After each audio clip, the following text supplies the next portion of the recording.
Hi guys, welcome to my channel. আজকের recipe বাংলাদেশের hotel স্টাইলের আলু দিয়ে কলিজা ভুনা। হোটেল স্টাইলের হলেও আমি আমার মতো করে রেসিপিটা করে দেখানোর চেষ্টা করেছি। আশা করছি আপনাদের কাছে ভালো লাগবে। আর ভিডিওটি ভালো লাগলে ফ্রেন্ডস অ্যান্ড ফ্যামিলির সাথে শেয়ার করতে পারেন। আর আরও এরকম সহজ রেসিপির আপডেট পেতে চ্যানেলটাকে সাবস্ক্রাইব করে পাশের বেল বাটনটাও অন করে দিতে পারেন। তো চলুন কথা না বাড়িয়ে মজাদার এই কলিজা ভুনা রেসিপিটা কিভাবে করতে হবে সেটাই দেখে নেওয়া যাক। তো হোটেল স্টাইলের কলিজা ভুনা করার জন্য প্রথমেই তো একটা হাঁড়ি লাগবে। হাঁড়ি চুলাতে বসিয়ে তাতে দিয়ে দিচ্ছি তেল। তেলের পরিমাণ এখানে 4 থেকে 5 টেবিল চামচের মতো দিলাম। তেলটা হালকা একটু গরম হয়ে যাওয়ার পরে এতে দিয়ে দিব কুচি করা পেঁয়াজ। পেঁয়াজ দিয়ে দিলাম 1 কাপের মতো। এবারে সাথে দিয়ে দিব লবণ। লবণ দিব এখানে 1 চা চামচ বা হাফ চা চামচের একটু বেশি। আর লবণটা অবশ্যই স্বাদ মতো, যার যার স্বাদ অনুযায়ী লবণটাকে দিয়ে নেবেন। এবারে পেঁয়াজ, লবণ আর তেল খুব ভালোভাবে নেড়ে মিশিয়ে নিচ্ছি। পেঁয়াজটাকে নেড়ে দেওয়ার পরে এতে দিয়ে দিব কিছু আস্ত গরম মশলা। গরম মশলার পরিমাণ এখানে খুব সামান্য দিব, কারণ পরে আমি আবার গরম মশলার গুঁড়া ব্যবহার করব, সেই কারণে। তো দিয়ে দিচ্ছি 2 টুকরা দারুচিনি, একটি তেজপাতা ছিঁড়ে দিয়ে দিলাম, 2টো সবুজ এলাচি আর 3-4 টুকরা লবঙ্গ।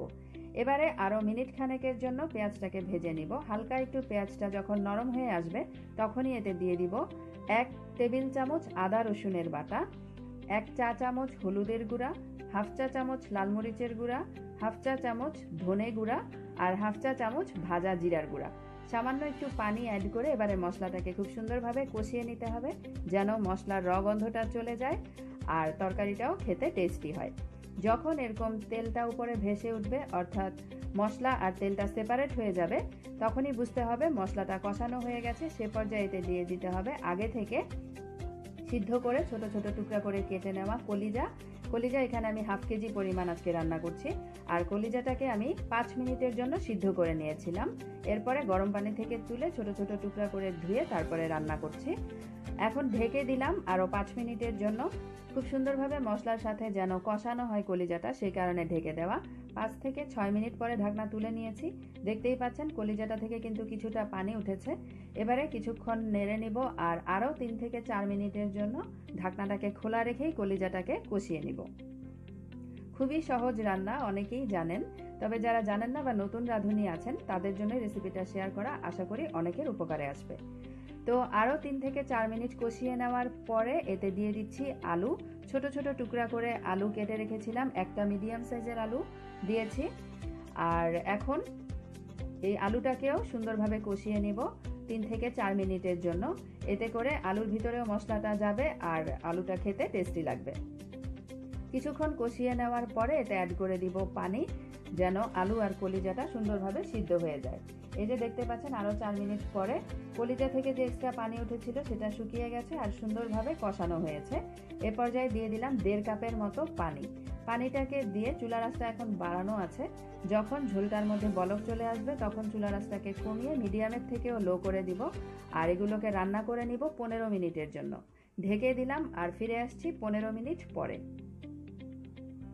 খুব বেশি সময় লাগবে না, 15 মিনিটই যথেষ্ট, কারণ আলু ছোট ছোট টুকরা করে কাটা, সেদ্ধ হতে বেশি সময় লাগবে না। আর কলিজাও সেদ্ধ হতে খুব একটা সময় লাগে না।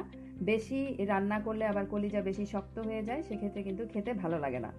15 মিনিট পরে ঢাকনা তুলে নিয়েছি। আমি মাঝে আরেকবার নেড়ে নিয়েছিলাম আর চেক করে নিয়েছি আলু কলিজা সব সুন্দরভাবে সেদ্ধ হয়ে গেছে।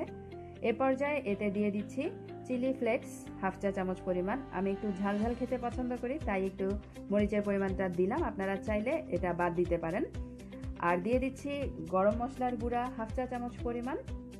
দিয়ে দিচ্ছি লেবুর রস 1 চা চামচ পরিমাণ। কলিজা থেকে যে এক্সট্রা একটা ফ্লেভার আসে সেটা যেন না আসে, তার জন্য লেবুর রসটা দিলাম। আর এখন দিয়ে দিচ্ছি স্বাদ বাড়ানোর জন্য চিনি দিয়ে দিলাম হাফ চা চামচেরও কম পরিমাণে। এবারে সুন্দরভাবে একসাথে নেড়ে মিশিয়ে নিচ্ছি।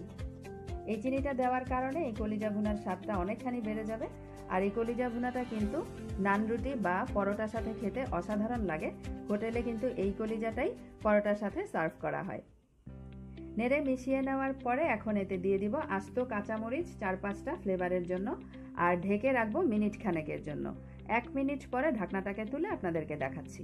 আর প্রিয় দর্শক, আমার চ্যানেলে বাগার দিয়ে আরেকটা কলিজা ভুনার রেসিপি আছে, লিঙ্কটা আমি এই ভিডিওর নিচে ডিসক্রিপশন বক্সে রেখে দিব।